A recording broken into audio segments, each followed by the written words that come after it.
بیچاری کئی روز سے دم توڑ رہی ہے، ڈر ہے خبر بد نہ میرے منہ سے نکل جائے، تقدیر تو مبرم نظر آتی ہے ولیکن پیران کلیسا کی دعا ہے کہ یہ ٹل جائے۔ تو پہلی بات میری ختم ہوئی، عالمی نظام خلافت دنیا کی تقدیر مبرم ہے، ہو کر رہے گی، اس میں کسی صاحب ایمان کو کوئی شک، کوئی شبہ، کوئی ریب نہیں ہونا چاہیے۔ البتہ اس کا اب دوسرا پہلو کیا ہے، اس کا آغاز کہاں سے ہوگا؟ پہلی بات تو یہ، ہمارے بعض لوگوں کے ذہنوں میں، سادہ دل لوگ وہ سمجھتے ہیں کہ پوری دنیا میں ایک ہی دفعہ آ جانی چاہیے، یہ کوئی علاقائی خلافت تو نہیں ہو سکتی، خلافت تو عالمی ہوتی ہے۔ ان سے میں کہتا ہوں، عالمی خلافت کب تھی جناب؟ یہ تو نہ خلافت راشدہ میں عالمی تھی، کیا ہندوستان شامل تھا اس میں؟ کیا چین شامل تھا؟ کیا یورپ شامل تھا؟ اور پھر جو خلافت کے نام سے جو ملوکیت چلی ہے، وہ بھی صرف دور بنو امیہ میں کہہ سکتے ہیں کہ وہ پورا عالم اسلام کم سے کم اس کے تحت تھا۔ بعد میں خلافت عباس، بنو عباس میں، اور فاطمیین کی خلافت میں، اور آل عثمان جو ہیں آٹومان ٹرکس کی خلافت میں ٹکڑے تھے، حصے بکھرے تھے، کوئی مانتا تھا، کوئی نہیں مانتا تھا۔ اور سب سے بڑی بات یہ، اگر ایک دم پوری دنیا پر خلافت قائم ہو سکتی تو حضور کے دست مبارک سے ہوتی، لیکن نہیں ہوئی۔ نتیجہ کیا نکلا؟ ایک ملک میں حضور نے قائم کر دی، جزیرہ نما عرب، یہاں خلافت قائم ہو گئی، حضور خلیفہ ہے۔ اس کے بعد آپ کے خلفائے راشدین نے پھر اس کو وسعت دی، شرقاً غرباً شمالاً، 3 کالمز نکلے ہیں فوجوں کے، صحابہ کرام کے، 3 کالمز، ایک ایسٹ ورڈ، ایک ویسٹ ورڈ، ایک نارتھ ورڈ۔ ایک عراق کو فتح کرتے ہوئے ایران میں پہنچ گیا، خراسان تک چلا گیا، ایک شام کو فتح کرتے ہوئے اور پھر سینائی پیننسولا سے ہو کر افریقہ میں داخل ہوا اور اٹلانٹک تک پہنچ گیا، تیسرا سیدھا شمال میں گیا، لیکن یہ زیادہ دور نہیں جا سکتا تھا، کوکیشین ماؤنٹینز آ گئے، کوہ قاف، اس زمانے میں تو یہ یوں سمجھیے کہ امپیسیبل تھا نا، کوہ قاف، لہذا وہاں آ کر رک گیا بابا۔ اب بھی یہ ہوگا، کسی ایک جگہ سے شروع ہوگا پھر پھیلے گا، اس کے سوا کوئی چارہ کار ہے ہی نہیں۔ اگر ہر جگہ پوری دنیا میں ایک ہی وقت میں ہو سکتا تو حضور کے دست مبارک سے ہوتا صلی اللہ علیہ وسلم۔ اب وہ نقطہ کون سا ہوگا، نقطہ آغاز کون سا ہوگا؟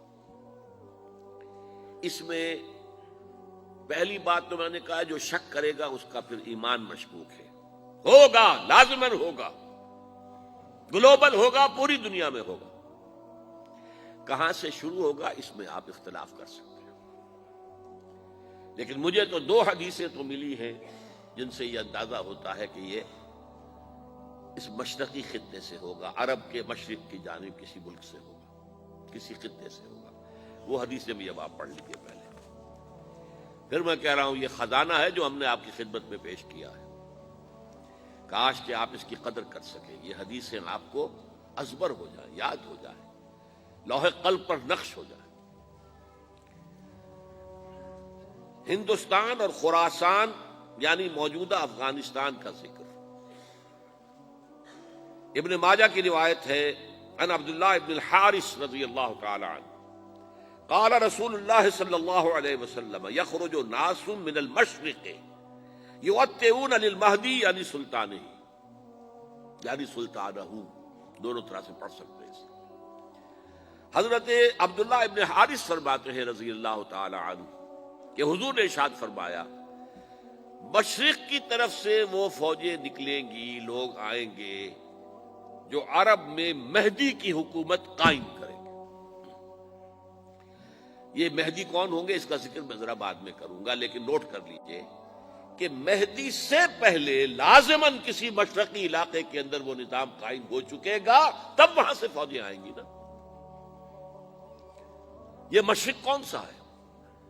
عرب کے مشرق میں آپ چلیے، ایران بھی آ جائے گا، افغانستان بھی ہے، پاکستان بھی ہے، اور اگر اس سے اور توسیع دیں تو ہندوستان بھی ہے۔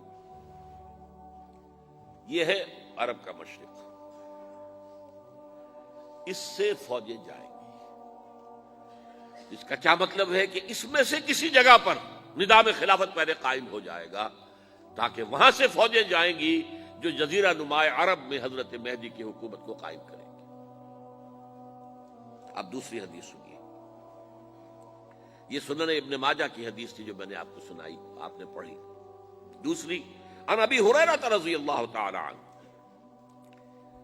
یہ ترمذی شریف کی روایت ہے، قال قال رسول اللہ صلی اللہ علیہ وسلم یخرج من خراسان رایات سود لا يردها شیء حتی تنصب بإیلیا، خراسان کے علاقے سے سیاہ جھنڈے لے کر فوجیں آئیں گی، ان کا رخ کوئی موڑ نہیں سکے گا، ان کو پیچھے پھیر نہیں سکیں گے کوئی بھی، یہاں تک کہ وہ یروشلم میں جا کر جھنڈے نصب کر دیں گے۔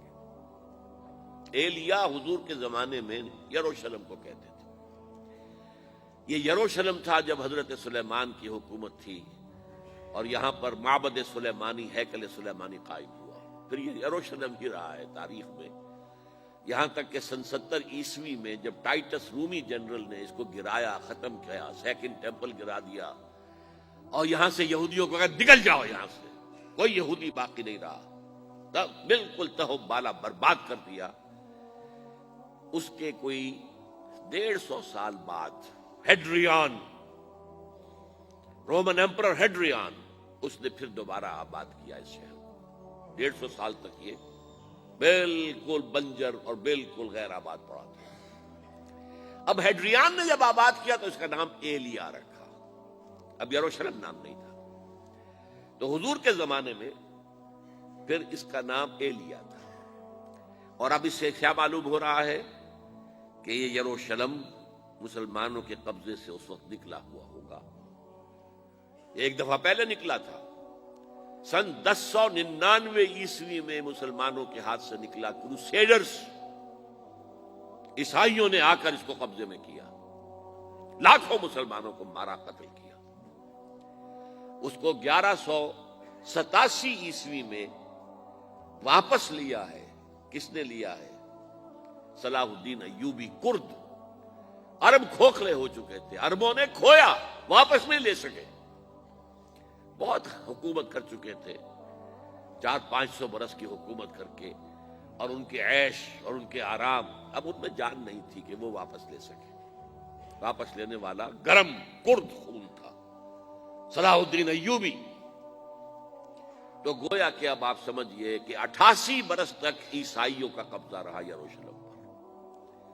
اب 1967 میں یہودیوں نے قبضہ کیا ہے، اور اب 38 برس تو ہو گئے، 88 نہیں تو 38 برس تو ہو گئے ہیں، لیکن وہ دور آئے گا کہ اب پھر لیں گے، لینے والے عرب بھی نہیں ہوں گے، خراسان کے علاقے سے فوجیں آئیں گی۔ یہ خراسان کیا تھا؟ ایلیا تو میں نے آپ کو بتا دیا، یروشلم کا نام ہے۔ خراسان اس زمانے میں ایک بہت بڑے ملک کو کہتے تھے، کچھ حصہ پاکستان کا بھی اس میں شامل ہے، کچھ حصہ ایران کا بھی ہے۔ ایران کے اس حصے کو اب بھی خراسان کہتے ہیں، وہ ایک صوبہ ہے، خراسان ایک صوبہ ہے ایران کا چھوٹا سا۔ پاکستان میں خاص طور پر یہ جو علاقہ مالاکنڈ ایجنسی کہلاتی ہے، اس سے اوپر جتنا علاقہ ہے، اور یہ جو واخان کی ایک پٹی آتی ہے اوپر، واخان افغانستان کی ایک پٹی سی دم سی چلی آتی ہے جو جا کر چائنا کی سرحد سے مل جاتی ہے، یہاں سے لے کے یہاں تک یہ جو مالاکنڈ کا وہ درہ ہے اور پہاڑ ہے، یہ بھی خراسان کا حصہ ہے۔ باقی تقریباً 2/3 آف افغانستان ساؤدرن حصہ نہیں ہے خراسان کا حصہ، یہ سیستان کہلاتا تھا، یہ خراسان نہیں ہے۔ لیکن یہ کہ اوپر کا 2/3 آف افغانستان، اور اس کے ساتھ یہ جو عرب، جو اب یہ ترک ممالک آزاد ہوئے ہیں سوویت یونین کی ڈسولوشن کے ساتھ، یہ سارا علاقہ کہلاتا ہے خراسان بزرگ، دی گریٹ خراسان۔